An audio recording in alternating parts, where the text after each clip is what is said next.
I usually define it as a set of capabilities. There are 6 major kinds of capabilities that you need in a fraud reduction intel platform. First off would be identity verification, which is something that we all know and love.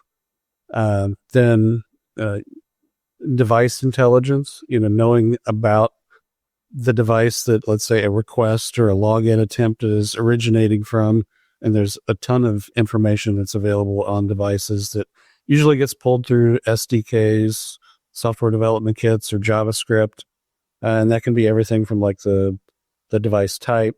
Maybe it has a specific device fingerprint, IP address, location information, device posture check.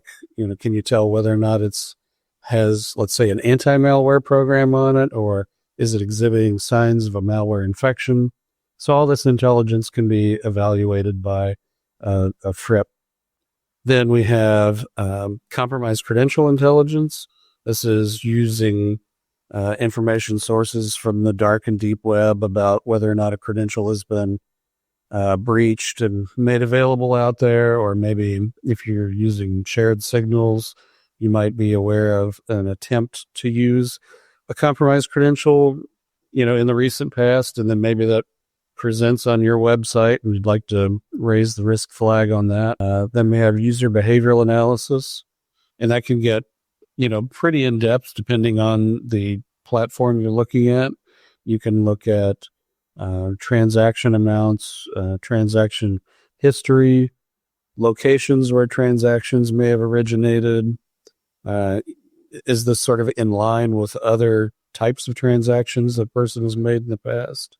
So there's a lot of information that potentially could be evaluated by a fraud reduction intel platform just on the user behavioral analysis part. Then there's behavioral biometrics, which is, how you interact with your devices. It could be typing cadence or how you use a mouse on a desktop or laptop.